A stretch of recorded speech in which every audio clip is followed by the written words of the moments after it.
श्री नारद बड़े ही तपस्वी और ज्ञानी ऋषि हुए, जिनके ज्ञान और तप की माता पार्वती भी प्रशंसक थी। एक दिन माता पार्वती श्री शिव से नारद मुनि के ज्ञान की तारीफ करने लगी।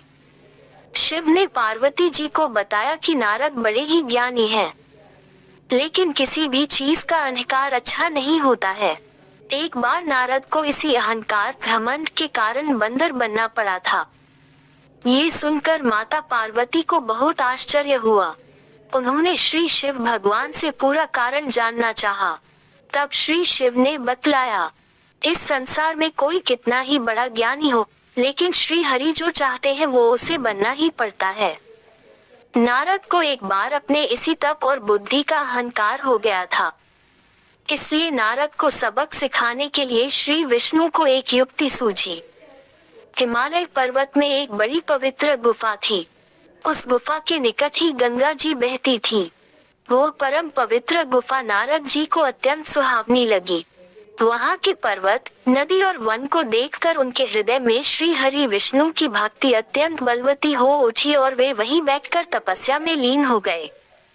नारद मुनि की इस तपस्या से देवराज इंद्र भयभीत हो गए कि कहीं देवर्षि नारद अपने तप के बल से उनका स्वर्ग नहीं छीन ले। इंद्र ने नारद की तपस्या भंग करने के लिए कामदेव को उनके पास भेज दिया।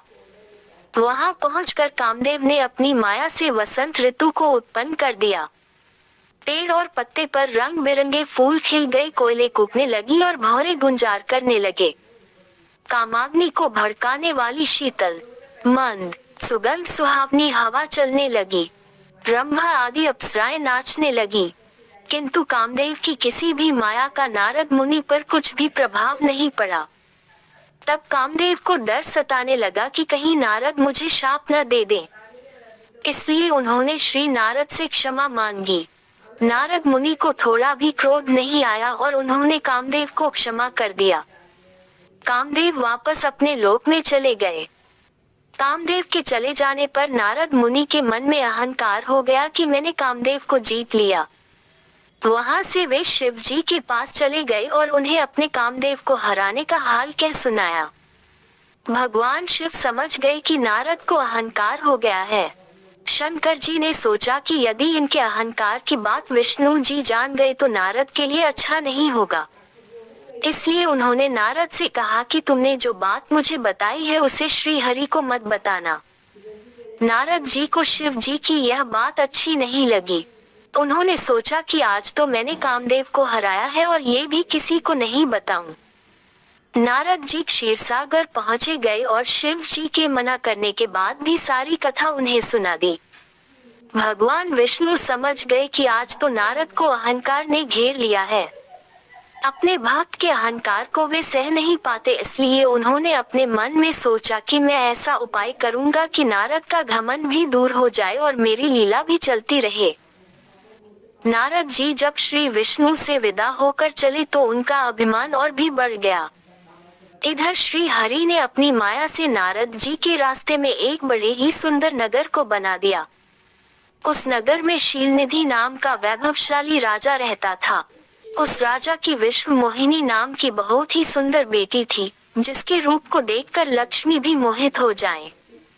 विश्व मोहिनी स्वयंवर करना चाहती थी, इसलिए कई राजा उस नगर में आए हुए थे। नारद जी उस नगर के राजा के यहाँ पहुँचे तो राजा ने उनका पूजन करके उन्हें आसन पर बैठाया। फिर उनसे अपनी कन्या की हस्तरेखा देखकर उसके गुण दोष बताने के लिए कहा। उस कन्या के रूप को देखकर नारद मुनि वैराग्य भूल गए और उसे देखते ही रह गए। उस कन्या की हस्तरेखा बता रही थी कि उसके साथ जो विवाह करेगा वह अमर हो जाएगा, उसे संसार में कोई भी जीत नहीं सकेगा और संसार के समस्त जीव उसकी सेवा करेंगे। ये बात नारद मुनि ने राजा को नहीं बताई और राजा को उन्होंने अपनी ओर से बनाकर कुछ और अच्छी बातें कह दी। अब नारद जी ने सोचा कि कुछ ऐसा उपाय करना चाहिए कि यह कन्या मुझसे ही विवाह करे। ऐसा सोचकर नारद जी ने श्री हरि को याद किया और भगवान विष्णु उनके सामने प्रकट हो गए। नारद जी ने उन्हें सारी बात बताई और कहने लगे, हे नाथ, आप मुझे अपना सुंदर रूप दे दो ताकि मैं उस कन्या से विवाह कर सकूं। भगवान हरि ने कहा, हे नारद, हम वही करेंगे जिसमें तुम्हारी भलाई हो। ये सारी विष्णु जी की ही माया थी। विष्णु जी ने अपनी माया से नारद जी को बंदर का रूप दे दिया। नारद जी को ये बात समझ में नहीं आई। वो समझे कि मैं बहुत सुंदर लग रहा हूँ। वहाँ पर छिपे हुए शिव जी के दो गुणों ने भी इस घटना को देख लिया। ऋषिराज नारद तत्काल विश्व मोहिनी के स्वयंवर में पहुँच गए और साथ ही शिव जी के वे दोनों गण भी ब्राह्मण का रूप बनाकर वहाँ पहुँच गए।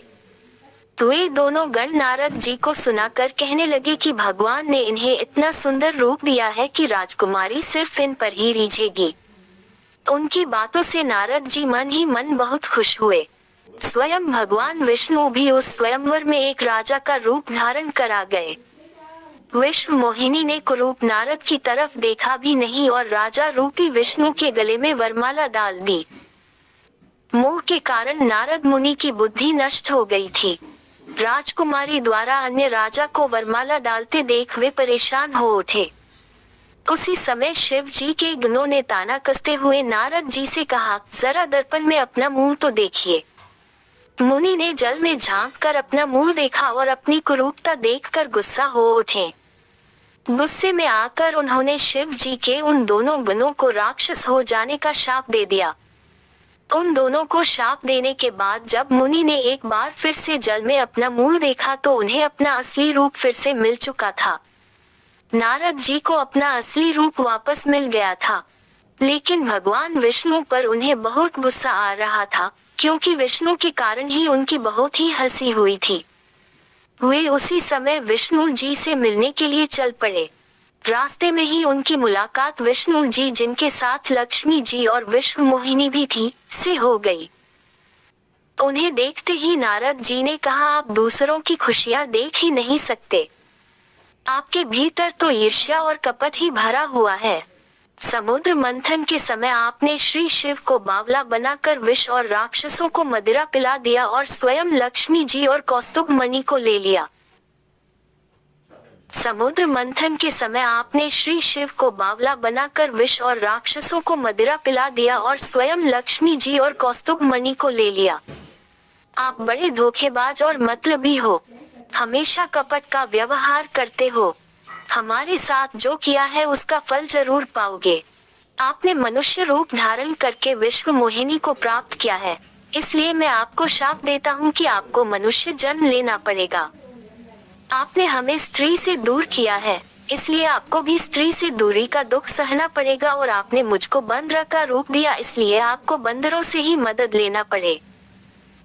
नारद के शाप को श्री विष्णु ने पूरी तरह स्वीकार कर लिया और उन पर से अपनी माया को हटा लिया। माया के हट जाने से अपने द्वारा दिए शाप को याद करके नारद जी को बहुत दुख हुआ, किंतु दिया गया शाप वापस नहीं हो सकता था। इसीलिए श्री विष्णु को श्री राम के रूप में मनुष्य बनकर अवतरित होना पड़ा। शिव जी के उन दोनों गुणों ने जब देखा कि नारद अब माया से मुक्त हो चुके हैं तो उन्होंने नारद जी के पास आकर और उनके चरणों में गिरकर कहा, हे मुनिराज, हम दोनों शिव जी के गण हैं। हमने बहुत बड़ा अपराध किया है जिसके कारण हमें आपसे शाप मिल चुका है। अब हमें अपने शाप से मुक्त करने की कृपा करें। नारद जी बोले, मेरा शाप झूठा नहीं हो सकता, इसलिए तुम दोनों रावण और कुंभकर्ण के रूप में महान ऐश्वर्यशाली, बलवान तथा तेजवान राक्षस बनोगे और अपनी भुजाओं के बल से पूरे विश्व पर विजय प्राप्त करोगे। उसी समय भगवान विष्णु राम के रूप में मनुष्य शरीर धारण करेंगे। युद्ध में तुम दोनों उनके हाथों से मारे जाओगे और तुम्हारी मुक्ति हो जाएगी।